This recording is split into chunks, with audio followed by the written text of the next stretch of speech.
2014 was a very different time on the YouTube landscape. PewDiePie, Smosh, Epic Rap Battles of History, and even Skyda's Minecraft were dominating the platform. We make it look easy. The adpocalypse wasn't a thought in anyone's minds. The most viewed videos were Super Bowl ads and music videos peddled on Vivo channels, a far cry from what we see on today's YouTube. Potato quality videos with borderline deafness-inducing audio.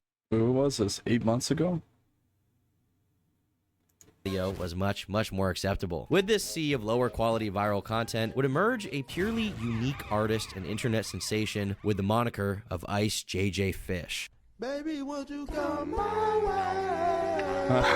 Born Daniel McLeod on July 30th, 1994 in Chicago, Illinois. Not much is known about IceJJFish's early life. As it would seem, he's tried to keep most of his personal life and past off the internet. Daniel would start his channel on May 12th, 2007. His first videos were original rap songs in the typical vein of most gangster rappers of the time, often on the subject of getting higher than an airplane and telling Shorty to back that ass up. Often Daniel would upload remixes of popular hit songs by the likes of Frank Ocean, Future, Drake, and even Beyonce. The only remaining song uploaded on his channel from this era, titled Rawest of Them All, featured a clear preview of things to come with his signature fire high-pitched singing. I'm gonna go ahead and sing this song right. It's called The Rawest of Them All.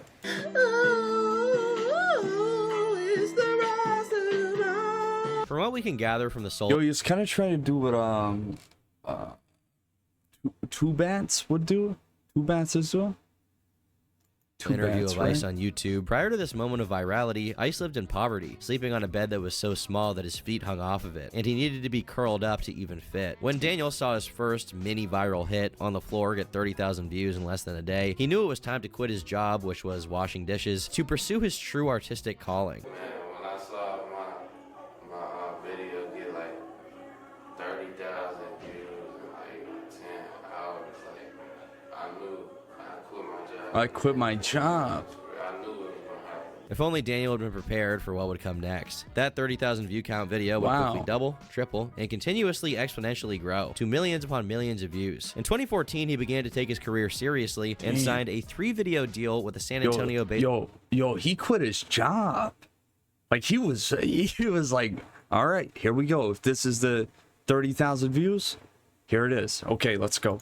Production company called that's what's up. His first professional music video, titled No Topping You, features him dramatically lit, shirtless in black and white, getting rather touchy with an Instagram model named Jessica Rico. IceJJFish clearly lift weights based on his shredded physique in this video, okay? He's hitting it hard. He actually is kind of based. Next up, That Raw would help Daniel produce the viral hit video that would change his life. On the Floor would absolutely blow up. The video would feature his signature bizarre vocals, along with him using truly fascinating dance moves to rizz up a Latina gat known as Karen V. Karen is still active today on social media, where she makes relationship advice TikTok content and smells her boyfriend's clothes. So freaking zest. The internet would lose their collective minds over this video. We can see that after only 1 year of uploading, On the Floor had 34 million views, amassing nearly 500,000 subscribers for Daniel. This is impressive even by today's standards. This is like huge. It's something about the girl. Following his newfound fame came Daniel Tosh with his highly popular comedy show, where he would roast viral internet trends on Comedy Central. Tosh would interview IceJJFish, asking questions like, do you hit it raw? Are you high right now? And whether or not being light-skinned is a blessing or a curse in the black community. Tosh is notably very edgy throughout the segment, indicating that this truly took place in a different landscape. I can't imagine this being on TV right now. This is the only time we hear about the origins of the name IceJJFish. Daniel would go on to explain to Tosh that he simply put ice in front of the name of his favorite fried chicken restaurant in Chicago, JJFish. Truly a visionary of our time. Ice would also express that you gotta have a pretty girl in every video, and that his impressive physique was not built in the gym, but by salads, the use of his juicer, and of course, JJFish's fried chicken. Daniel actually seemed to have a great time on Tosh, even though he's pretty clearly being trolled and made fun of throughout. His positive attitude and constant laughter at Tosh's questions really shows his likable, endearing personality. The end of his Tosh.0 appearance features him performing a version of his first upload, Rawest of Them All, with a professional a cappella group where he runs around on stage shirtless, thrusting at the sole female singer, showing he's very clearly in on the bit. This appearance heavily muddies the water on whether or not Daniel's music is serious or just a massive, very well orchestrated troll project. How long you been making music? I really started like in my senior year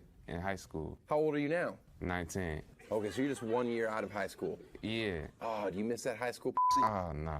Oh, I miss it. That's why still every now and then I take a dip. What you mean you take a dip? But he would later clarify on YouTube his work is not a joke, expressing anger at those who call him a comedian. It's not a joke. There's no comedy about this. This is not a comedian channel. As you see, it's been like 5 years or 4 years since the On the Floor video dropped. Have you seen any other fucking videos that look any similarity to any of this since then? No. It's not a joke. If you think it's a joke about this time, you need to go to the fucking hospital. Literally something fucking wrong with you. The video following the viral hit On the Floor, titled Like I Want To, features a world star hip-hop graphic in the intro, indicating Ice was getting industry eyes on him, for better or for worse. But it's possible this was just pulled offline and pasted in for clout. It might not even be real. The only articles available about this online were mostly clowning on Ice and calling him retarded.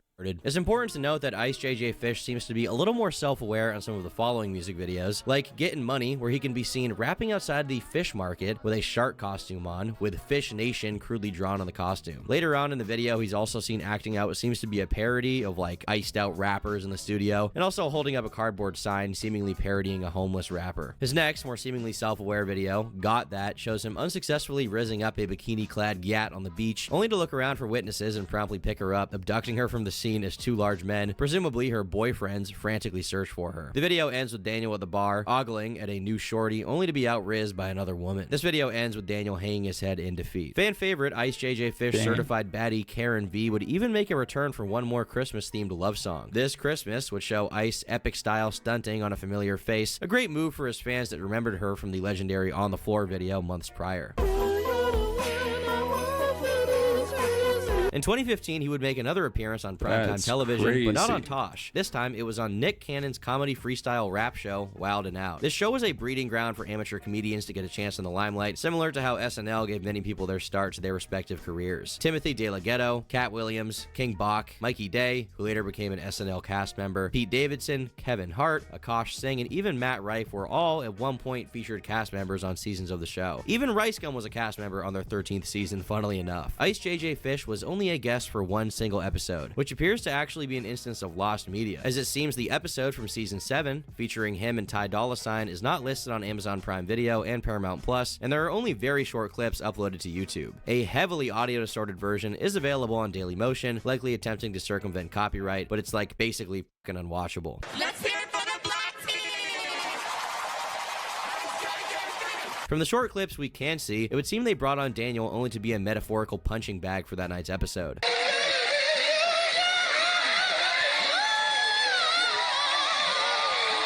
Hell yeah, got a damn good voice. A cast member known as Chico Bean roasts Daniel, basically calling him tone deaf to his face. It's unknown if Ice was part of the bit this time, as he seems to not take it as well as he normally does. He seems like actually a little bit hurt. Hey, I'm proud of your success. I'm glad you got your grind right. But do you not know that this is what you sound like?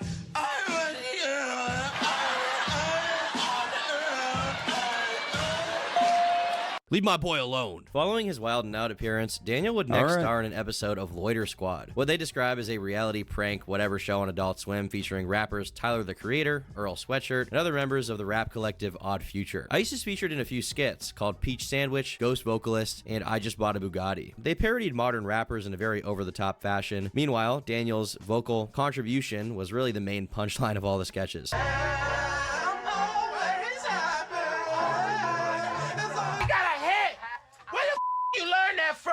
Funnily enough, Daniel would get to star with presumably one of his idols, Frank Ocean, in Peach Sandwich. You think you Frank Ocean or something? Wrong, you not. You a nigga brown and need to make my peaches sandwiches. Yeah, make us peaches sandwiches. Make us peaches sandwiches. For reasons unknown, Frank Ocean's face is censored. The internet speculates it's part of the joke, as Frank Ocean would be incredibly famous at this point. Daniel appears rather stiff and uncomfortable in this particular appearance, possibly due to being surrounded by famous Frank artists. Ocean. Many comments suggest that IceJJFish doesn't seem to understand that it's a joke. Whoa, how'd you get your teeth so white? You gotta use the right toothpaste. Nah, that's probably not See? Frank Ocean. The truth is, this appearance would only further obfuscate whether or not Ice was aware of why he was being asked to do these guest starrings. It definitely wasn't to showcase his singing skill, as this one was seemingly designed to treat him like a punching bag. It was particularly humiliating. But many aspiring artists such as Daniel will jump at any chance to be on live television with such famous artists, no matter the cost. Young nigga in the mouth. studio with IJ. Tell these who you with. I'm IceJJFish.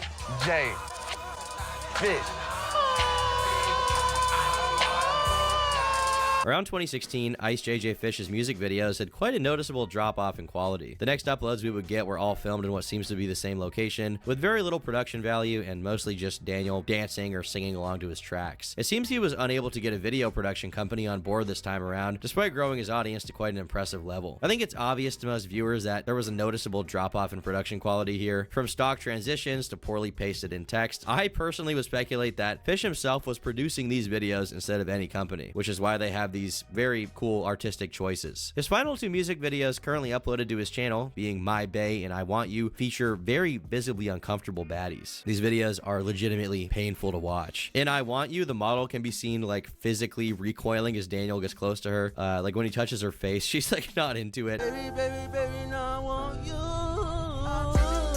It's also funny that the aspect ratio changes randomly throughout the video. It seems to be a side effect of Daniel's, production skills or lack thereof. This would be the end of Daniel's foray into music videos. And from then on, he would only post songs over static images of album art. Even though Ice has had many detractors over the years, every video has a significant portion of positive comments, encouraging Daniel for his seemingly unfaltering, no fucks given attitude and work ethic. Many found Daniel's character very endearing, finding a newfound respect for him pushing through all the online hate and just continuing to upload his music despite it all. There's something almost nostalgic and charming about watching Ice break it down in public with his insane, yet confident moves, which fans have dubbed his infamous fish and chips dance. In the hundreds of songs Daniel has put out, it's not hard to see the potential in his abilities. He's actually more than capable of writing a catchy, original melody. If you're not careful, you may catch yourself humming along to the earworm tier melodies throughout your day, for better or for worse. Many fans express in comments how Daniel could have easily had a great career as a songwriter in the hands of a good producer or with a good singer. A channel under the name IceJ.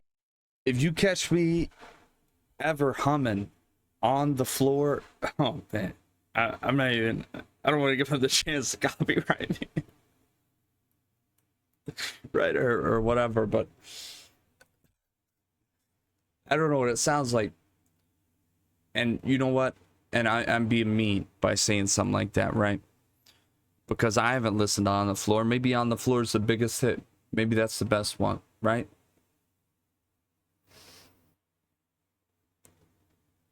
The other ones I've heard, though, you wouldn't catch me fucking dead singing them. IceJJFish Dose would upload a professionally tuned, cleaned up version of On the Floor around the same time of the original's release, labeling it an alternate version. In order to effectively pull this off, the person making this version would need access to the entire project file pieced out with the instrumental and Daniel's isolated vocals. It's impossible to prove this isn't just a completely remade version of the song, or even if it is Daniel's vocals at all, as it's unknown if IceJJFish has any actual affiliation with the channel. It's hard to believe that Daniel's vocals could even be treated with such a professional touch, as they almost seem too good in this version. Something about you, girl, that just makes my head wanna twirl. Fans would leave many comments on this alternate version, highlighting how great the song sounds with professional treatment and mixing. But the more likely reality is that this is just a fan-made project, posing as Daniel and trying to capitalize off of his buzz related to the On the Floor video, while actually trying to, ask the question, what if somebody with a little bit more skill or production value or somebody with a better voice was making his songs? There does seem to be an overall significant difference in audio quality between the two versions, with Daniel's original song sounding greatly compressed, even at the highest streaming quality. This alternate version gave fans something valuable. It's insight on what could be. Perhaps the greatest tragedy of Daniel's career is his potential and his failure to have it realized. 27. Yeah, but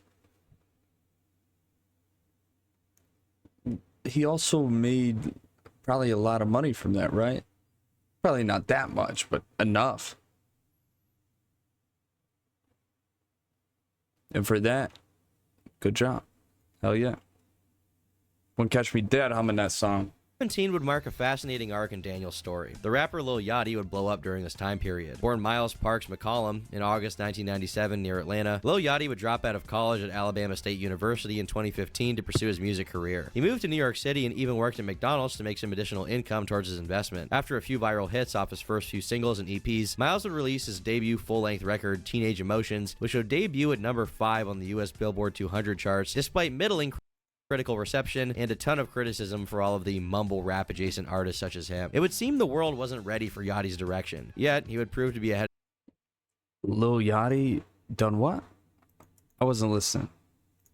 Significant difference in audio quality between Daniel's career is his potential and his failure to have it realized. 2017 would mark a fascinating arc in Daniel's story. The rapper Lil Yachty would blow up during this time period. Born Miles Parks McCollum in August 1997 near Atlanta, Lil Yachty would drop out of college at Alabama State University in 2015 to pursue his music career. He moved to New York City and even worked at McDonald's to make some additional income towards his investment. After a few viral hits off his first few singles and EPs, Miles would release his debut full-length record, Teenage Emotions, which would debut at number 5 on the US Billboard 200 charts, despite middling critical reception and a ton of criticism for all of the mumble rap adjacent artists such as him. It would seem the world wasn't ready for Yachty's direction, yet he would prove to be ahead of his time, with many rappers following suit and gaining massive success off the same style. Yachty would go on to achieve tens of millions of listeners, hundreds of millions of plays, and even had a hand in writing the massively successful City Girls hit Act Up. Miles grinded for his place in the industry and surely looks back on his time working at McDonald's as a symbol of how far he's come. IceJJFish, however, was not particularly impressed at Lil Yachty's prolific rise. Daniel would go on to accuse Miles of stealing his entire sound. He copied my whole flow! Word for word, bar for bar! Starting Twitter beef that confused the trolls and the fans alike. The court of public opinion would deem this claim far off from reality and proceed to claim Soulja, he did do a lot of stuff first, and you know what? You gotta give him credit for that. on Daniel for his bizarre, unsubstantiated claims. Yachty only addressed his beef one time, simply replying to Ice with laughing, crying emojis. This is the end of Daniel and Lil Yachty's interactions. It's unclear if Ice genuinely believed these claims, or if he was simply trying to capitalize off a rapper who had a lot of eyes looking his way, but needless to say, it didn't exactly go in his favor. Daniel proceeded from there with his career, releasing the single Get Lost shortly before putting out his album Lil JJ Fish, clearly referencing the beef between him and Lil Yachty. The album cover would even be referential, featuring Daniel Photoshop with Lil Yachty's well-known hairstyle, the beaded red braids. These particular songs are much closer to gangster rap than his typical love song type R&B tracks, with excessively raunchy lyrics in songs like The Bone or Just Like That. And yes, The Bone is about exactly what you would think. And he also rapped about flexing his jewelry and wealth in the song Ice on Me. These songs are some of Ice's best work. While it continues to be a mystery if Daniel is serious about his music, they contain some of the funniest lyrics, beats, and one-liners, with lines like "Bad bitch, I'm grabbing on her ass, owie." It's easy to see how fans enjoyed this side of Ice. There are additionally catchy parts in these songs, showing off more of Ice's poorly executed yet still existent creativity. Unfortunately for Ice's newer fans, he seems to have disavowed these songs, even apologizing for all of his raunchy stuff, culminating in Daniel removing all the videos related to this record. Luckily, this short album remains on streaming services like Spotify, unlike the vast majority of his records, which are only uploaded on his channel in pieces. So why was Daniel trying to distance himself from some of his most enjoyable material? If he thought that this story couldn't get any more bizarre or unpredictable, well, it's about to get weirder, okay? It is. 2019 marked the strangest moment in the history of Ice. Daniel would disappear for a couple of years and return mid-2019, publicly denouncing his former gangster lifestyle past and announcing his new top priority, Jesus Christ himself. During his break, Daniel had found solace in faith, leaving his daily marijuana use and promotions of a hood lifestyle in the past for good. But he wasn't quite ready to hang it up when it came to music. He would put out a full-length record called Seasick, which appears to be another case of lost media, excluding one track called Safe on Me. Daniel would show his work ethic had not changed along with his shift in values. He would release 3 more EPs called My First Love, The Beginning, Lost media. Maybe he's. I think he's. and the gospel, I think that's true. all of which showed Ice was strictly making love songs or gospel songs, expressing his love for God and all the joys that his faith has brought him. In songs like I Don't Deserve You and I Pray to Jesus, Daniel can be heard clearly showing remorse for the themes in his earlier music. Sorry for breaking all your rules being a recurring lyric in the latter mentioned track. This shift in music was shocking to say the least. A far cry from lines describing busting that pussy wide open and how shoddy give good brain on prior songs like Get Lost. Even if he lost some fans by switching to a highly contentious brand, the strangely catchy nature of Daniel remained. Like he's still IceJJFish. He's still fucking in there. 2020 would unbelievably be even more insane in the timeline for Daniel. This year, Ice would release 2 albums. The first, Emotions for You, would include strictly endearing love songs.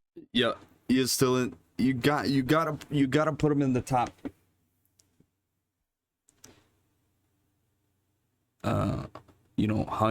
Few hundred up there, right? Thousands and stuff. You gotta put him in the top, though. One of the tops. Songs like him and Kanye, and the painfully catchy Give Me a Chance. Give me a chance, girl, give me a chance, give me a chance, give me a chance. Give me a chance, give me a chance, give me a chance. Girl, give me a chance, give me a chance, give me a chance.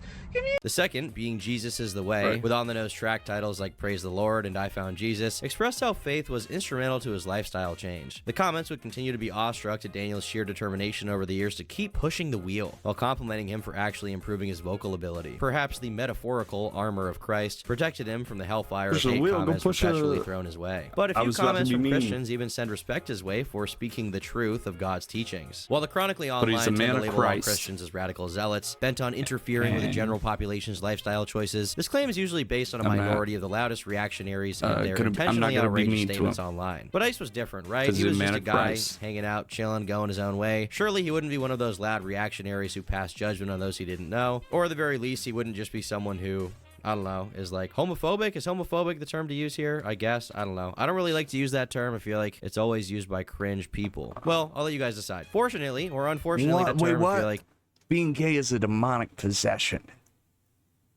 Damn, that's crazy. Holy shit.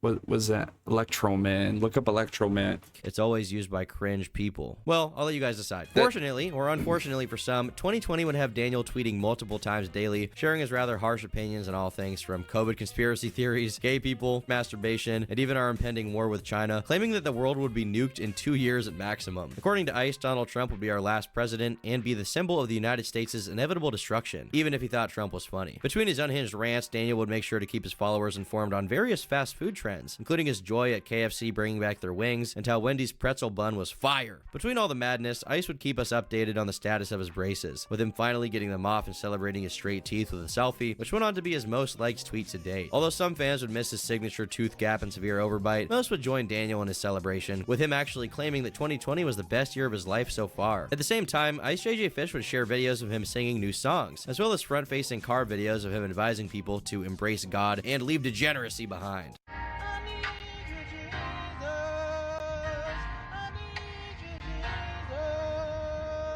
He'd finish out 2020 commentating on the election between Joe Biden and Donald Trump, making several big predictions, none of which was this a calculated move, though? Is this a calculated move to do this? To like lose half your audience and then go down this road of, okay, this is, it's almost like magnifying your cult following. You know what I mean? It's like if these people like me already and they also like Jesus, well, I like Jesus too. And that means that we can all like Jesus and my music, right? So that is it a calculated move? That's a question. Actually come true. IceJJFish would release one last album up to today, and a few singles as recently as December 23rd of 2023. God's Perfect Timing would be more of the same of Daniel's R&B gospel fusion, but it unfortunately had a much weaker reception than his other work, with songs struggling to crack 5 figures in terms of streams. Really, 2021 to the modern day would see Ice continually posting rabid tweets, facecam videos centering around Christianity, usually with a condescending, judgmental tone, and even low-res, live, laugh, love-esque memes with the goal of owning the non-believers. This can only be described as what the youth would call speaking Japanese. Ice rants are riddled with grammatical errors and made-up words, adding to the comedy that a man who was formerly singing about his bone is trying to educate others on Christian doctrines. When describing how events in the Bible correlate with real-world events, Ice can be heard combining the words correlate and align into Coraline, a word that exists in no English dictionary. In another rant, Daniel tells his followers that no such thing as easy belief is ism. There are very few comments even attempting to correct or point out Daniel's strange word choices. Like, almost nobody seemed to notice this. This may be more of an insult to his follower base than to Ice himself, but it's safe to say that Ice was likely not changing a lot of minds with these inflammatory rants, with many comment sections inundated with refutations of many more of his wild statements. Even if there was actually some good intentions in his videos, like encouraging fans to abandon destructive addictions in exchange for a relationship with God, his depressive delivery likely got the message lost. Ice would even attract the ire of Christians by stating that most Christians don't truly live as Christians, denouncing so-called half-Christians. On a positive note, Daniel would announce in October of 2022 that he had gotten married. It would seem there truly is someone for everyone. He wants to change the way you think and the way you live. You know, there's freedom from your sin. You ain't gotta be homosexual.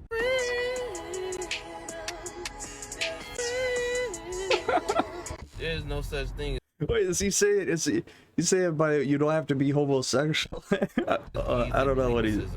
He didn't finish that. I don't know. I don't know what he's gonna Now, say. it's not hard to feel bad for Daniel. At some point, nearly all eyes in the rap community.